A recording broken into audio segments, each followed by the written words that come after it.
Welcome back, everyone, to Torah Today Ministries as we continue our series, Pardon My Jargon, Correcting Our Religious Lingo. And today we continue our discussion with part 2 of the word salvation. Now, in part 1, we subtitled that, Salvation from what? And we answered that question that Yeshua came to save us from sin. And not from hell, that is not in view, but all the passages about salvation are about salvation from sin. But in this episode, we're going to talk about how salvation is a process. We often hear people talk about how they were saved, how they have been saved. And almost all the time when we have conversations like this, it's all about salvation in the past, something that has been done. But what we're going to see is that in the Brit Chadashah, the apostolic scriptures, salvation is spoken of as much or more in the present tense and often in the future tense. So let me explain what I mean. We're all very familiar with passages like Ephesians 2, verses 5 and 8. It says, even when we were dead in our trespasses, God made us alive together with Messiah. By grace you have been saved. Past tense. And in verse 8, for by grace you have been saved through faith, and not of yourselves, and so on. So we see that salvation is spoken of as being in the past tense. But I want to draw your attention to something that you may never have noticed before. And in most of our English translations, they do get the tenses right, but there are some of these verses that if you check in your own Bibles, they may not specify that it is the present tense. So check out the passages for yourself. So let's look at some verses that discuss how we are being saved. We are in the process of being saved. And then we'll look at a few verses about how we will be saved. And then at the end, I'll give you the key as to how to understand these three, the past, present, and future phases of our salvation. So, I'm going to give you a sampling of verses, and there are more. I'm giving you enough, hopefully, to support my premise. But we'll begin with James 1:21. It says, therefore put away all filthiness and rampant wickedness, and receive with meekness the implanted word, which is able to save your souls. Now, James is speaking to believers. He's speaking to people who are disciples of Messiah. But he's talking to them about how there's something that is able to save their souls, as if their souls are not saved yet. And as we go through these verses about salvation in the present tense, of how we are being saved, there are two things I want you to notice. In many of these passages, you will notice an emphasis on the Word of God.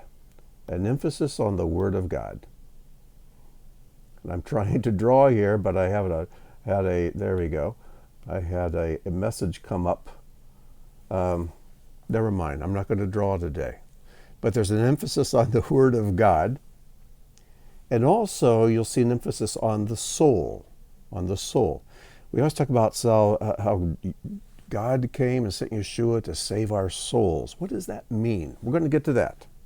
So, here we see salvation in the present tense. Let's go on to 1 Corinthians 1:18. For the word of the cross is folly to those who are perishing. But to us who are being saved, it is the power of God. Once again, Paul is writing to believers, to disciples of Yeshua, people who have embraced him as their Savior and Messiah.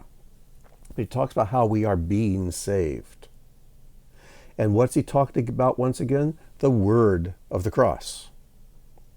1 Corinthians 15, verses 1 and 2. Now I would remind you, brothers, of the gospel I proclaimed to you, which you received, in which you stand, and by which you are being saved. Present tense. If this being saved is contingent on something, if you hold fast to what? The word I proclaimed to you, unless you believed in vain. 2 Timothy 3:15, Paul is talking about his premier disciple, his Talmud, Timothy. And he says to him, and how from childhood you have been acquainted with the sacred writings. There you go. Sacred writings, the scriptures, which are able to make you wise for salvation through faith in Messiah Yeshua. 1 Peter 1, verses 8 and 9. Though you have not seen him, Yeshua, you love him. Though you do not now see him, you believe in him and rejoice with joy that is inexpressible and filled with glory, obtaining, not having obtained, but in the process of obtaining the outcome of your faith, which is what? The salvation of what? Your souls. 1 Peter 2:2. Like newborn infants, long for the pure milk of the Word, that by it you may grow up into salvation. Are you starting to see the picture here about how these verses are all in the present tense, about salvation being an ongoing process within us, and how they are many times attached to the Word, the Scriptures, and it has to do with the salvation of the soul. One more, Hebrews 10:39. But we are not of those who shrink back and are destroyed, but of those who have faith for the preserving of the soul. So there's something about the salvation of the soul that is ongoing. And we call this discipleship or spiritual maturing. And it's something that is a lifelong process. Now remember, we're not talking about salvation from hell. We're talking about salvation from sin. And our battle against sin and our victory over it is something that is ongoing in our lives as we mature and grow. And as we saw from many of these verses, it's God's Word, it's the sword of His Word that we use to do battle. Your Word I have hidden in my heart that I might not what? Might not sin against you. So we're always taking in the Word of God like pure spiritual milk so we can grow up in our salvation. But now let's look at some verses that have to do with how we will be saved. Future tense. And we'll begin with Romans 8:23. And not only the creation, but we ourselves who have the first fruits of the Spirit, groan inwardly as we wait eagerly for adoption as sons. What does he mean by that?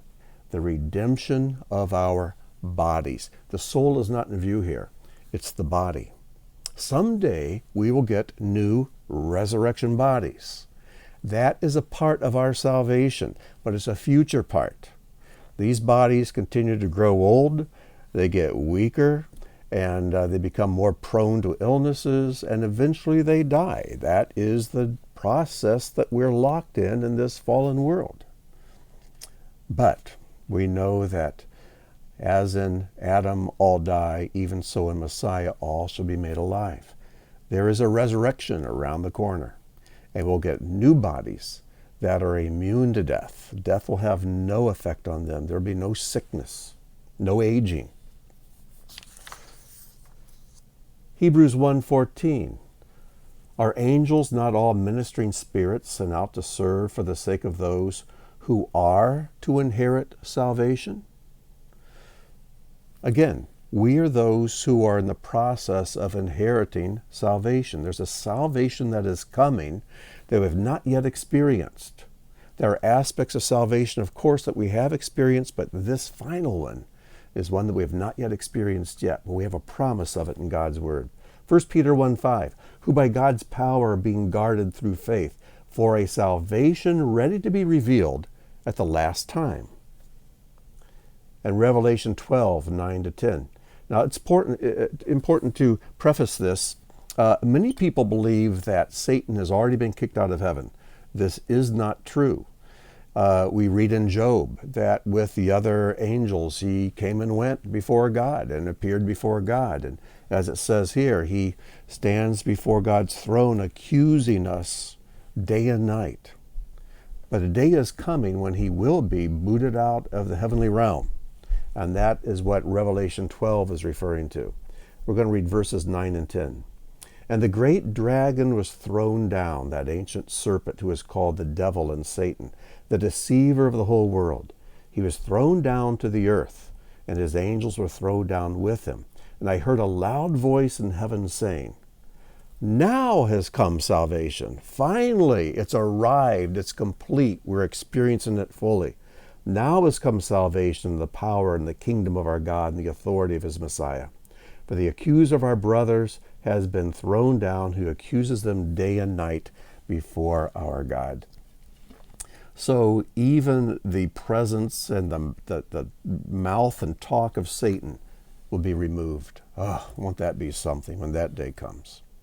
So, how do we make sense of these passages that talk about how we have been saved, how we are in the process of being saved, and how we will be saved? How are we to understand this? Here is what I call the key.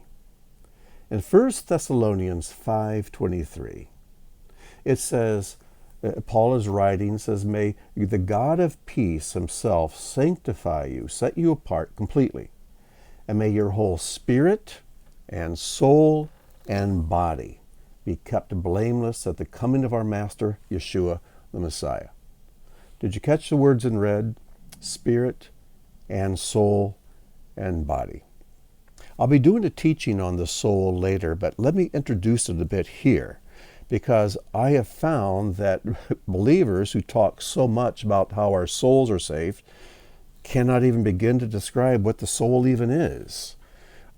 This is a gross, how should I put it, oversight on behalf of so many people who call themselves Christians.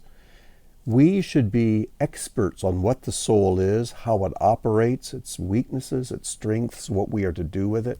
So let me give you just a very, very brief crash course on the soul.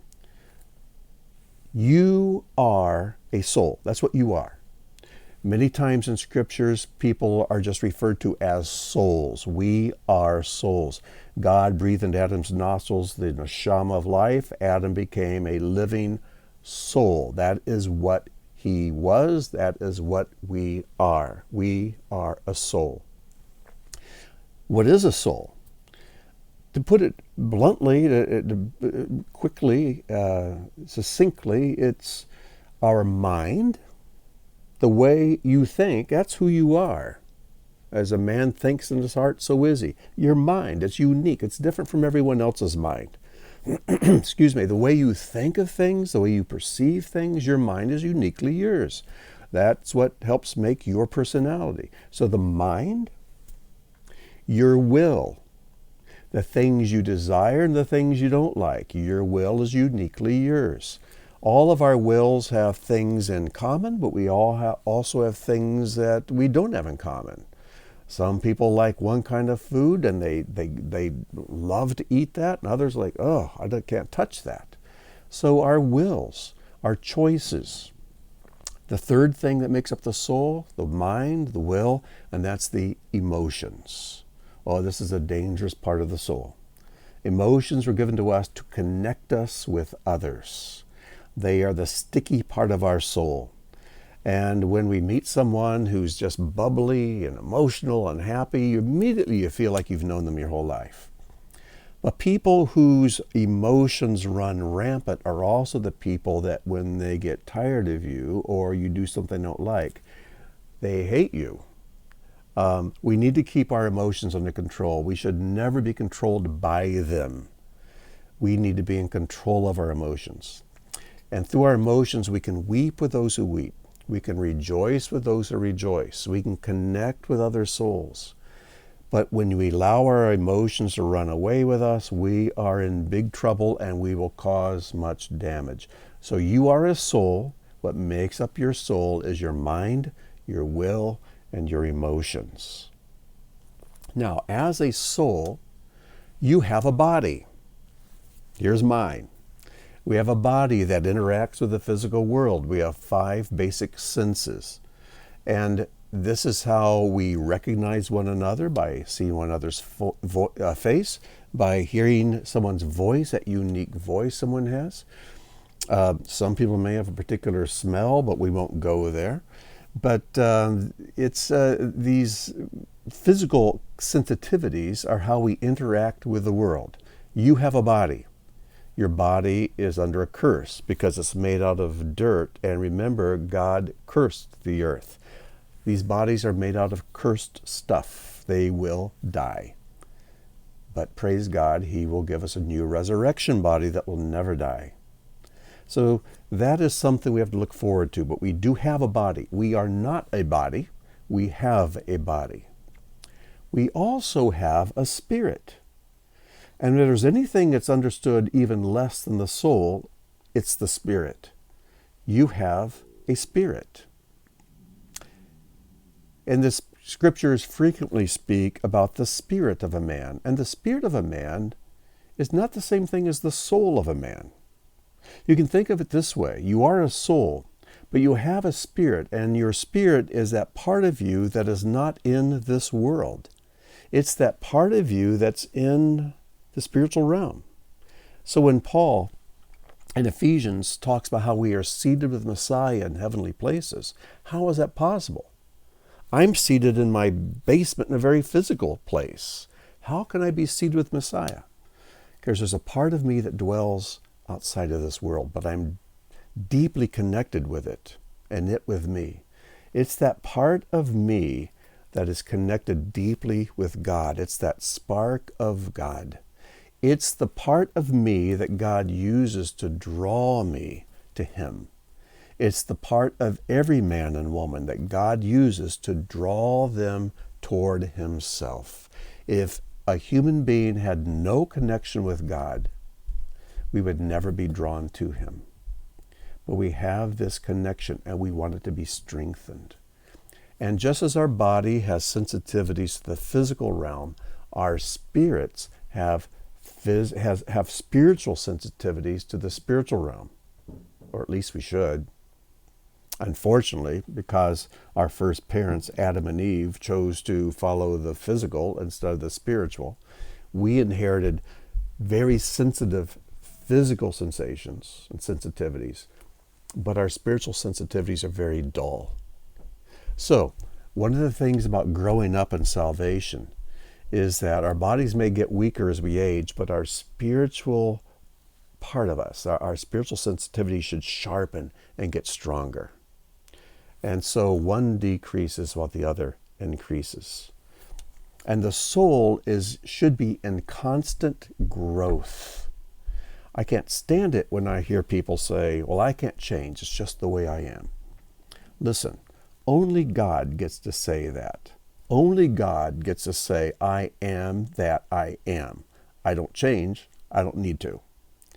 We, on the other hand, we are human beings. And the thing that earmarks a human being and sets us apart from the animals is that we can change. Even more, we must change. We must grow up. We must improve our minds. We must bring our minds into conformity with the mind of Messiah. We must change our wills. We have to bring our souls, our bodies, ourselves into obedience to the Torah and to the word of Messiah. We must change our emotions. We must master them and not allow them to master us. We have to change. Otherwise, we're wasting our time here on earth. So with that in mind, spirit, soul, and body, I want to point out one other thing. God works from the inside out. Satan works from the outside in. Now, this is a general principle. There are exceptions. But if you look at how Satan tempted a Messiah in Matthew's gospel, he started with the physical. You're hungry, here are rocks, you're the Son of God, turn them into bread, eat, satisfy your physical hunger. That didn't work, so Satan took Yeshua to the pinnacle of the temple and said, listen, the word says, Psalm 91, just jump off. He won't allow you to bruise your foot against a stone. You'll just float down. And when you do that, all these people in the temple will see you do that, and they'll know that you're the Messiah. You can sidestep the humiliation, the beatings, the crucifixion, the rejection. You can sidestep all of that. That is a temptation of the soul, of the mind, the will, the emotions. But Yeshua didn't fall for that. So Satan went to the area of the spirit. He took him into a great and high mountain, showed him all the kingdoms of the earth. He says, I'll give them all to you. All you have to do is bow down and worship me. Now, worship is a function of the spirit. Yeshua said in John's gospel that God is spirit. He seeks those who will worship him in spirit and in truth. Worship is a spiritual thing. Praise is physical, but worship is utterly spiritual. But Yeshua didn't fall for that one either. But you see the progression. Body, soul, spirit. You find the same pattern in the Garden of Eden. He saw that the tree was good for food. That's physical. And it was desired to make one clever, one intelligent. And so they took it. They never worshiped Satan. He didn't have to go all the way to tempting them spiritually. So the spiritual part was that part that was untainted. That's why that is the part God uses to draw us to him. And Paul talks about this in the opening chapters of 1 Corinthians. But now I'm getting far away from my topic. So when we look at these verses that we've been considering, we'll notice that the ones that have to do with how we are being saved, remember how many times we saw the soul mentioned? We saw the word of God mentioned in their contexts? Because this is what we spend our lives doing. If you have embraced Yeshua as your Messiah, the salvation of the soul begins. And it continues on, hopefully for years and for decades. But exactly what does it mean to save the soul? Remember that we are to be saved from sin. Yeshua came to save us from sin. So every part of my mind, of my will, of my emotions, the complexity of this human being right here, every part of my soul is like a room. And I either keep the door closed to that room and keep it in darkness, or I hear God's knock on that door and I open it and allow his light to come in. And that part of my soul now comes into the kingdom. That part of my soul that I was not using, or worse, I was misusing, is now brought into obedience to God's word. And, about every time I start to think, I'm about there. I think God just about has all of me. I hear knock, knock, knock, and I think, I never noticed that door before. And sure enough, there's another area of my soul. Something that Yeshua is knocking on and requesting ownership of. But we open the door. He won't crack it down. He won't force it open. He waits for us to open it. And until we do, we're miserable. And that part of our soul basically is lost because it never came in to reach its potential in God's kingdom. So the salvation of the soul takes time. And the salvation of the soul requires the Word of God, because it is our light and our instruction on how to live as a human being. And then, of course, the passages that speak of the future, these all have to do with the salvation of the body. The new body we'll get. So you get the picture? I mentioned in the last teaching, the first part of our discussion about salvation, that when people ask me, when were you saved? I say about 2,000 years ago. And that was the salvation of my spirit. God apprehended me. I'm his. He bought me with a price. I'm not my own. But this soul of mine has work to do. And I am constantly bringing it, hopefully, with God's help, into submission to his word and his will. We can sum up in the notes. I have some other passages here and also a book recommendation for you. And I learned much about what I'm sharing with you from a book by a godly man who I think has now left the world, Arlen L. Chitwood, and his book is called Salvation of the Soul. I remember it was an eye-opener for me. And as I began to read the scriptures, I saw them in a new light. And I began to mark my Bible with the passages that refer to salvation in the past, salvation in the present, and then the future salvation. But I want to read to you Philippians 2, verses 12 and 13.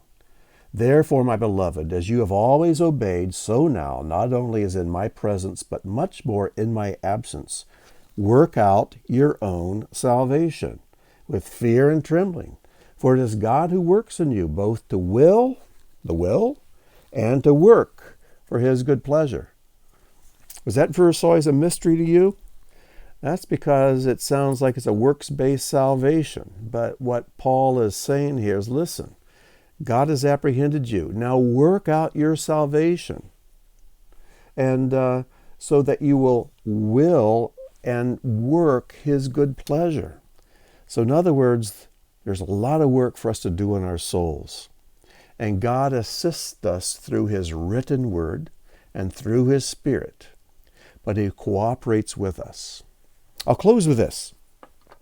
There's a passage in the Torah, in Leviticus, that says if you see your enemy's donkey overloaded and it's in the ditch, you help him get it out. That's important. In other words, if he can't get it out for him. But you help him to do what he can do. God wants us to have a hand in changing ourselves. The rabbis believe that when God said, let us make man in our own image, that he was talking to man. As if he was talking to Adam, saying, Adam, let's you and I work together to make you more into my image. Now, please don't hear me talk about a works-based salvation. As I started off, we have been saved by grace. We've been saved by grace through faith. Got it. He's done everything necessary for the salvation of our lives, of our spirits. But my mind, my will, and emotions, he requests my cooperation there. This is called discipleship. It's called maturing. It's called growing up into the likeness of Yeshua. That is something we are given to do. And as Paul writes and commands us, let's work out our salvation. Let's exercise it. Let's develop it.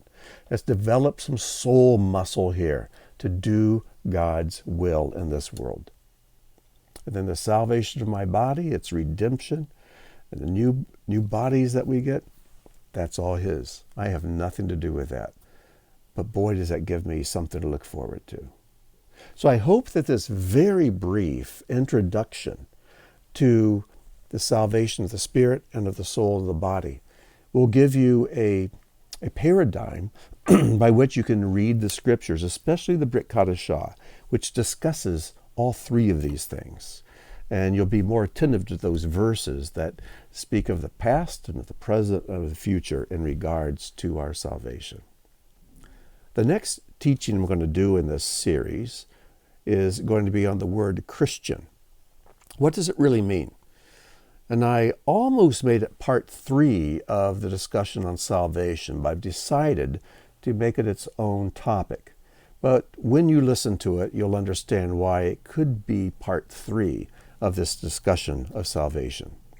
Because if there's any word we really misuse, it's the word Christian. So we're going to solve the mystery of what truly is a Christian according to the Bible. Until then, excuse me, I wish you shalom, and I wish this frog to leave my throat. God bless. Talk to you next time. Bye-bye.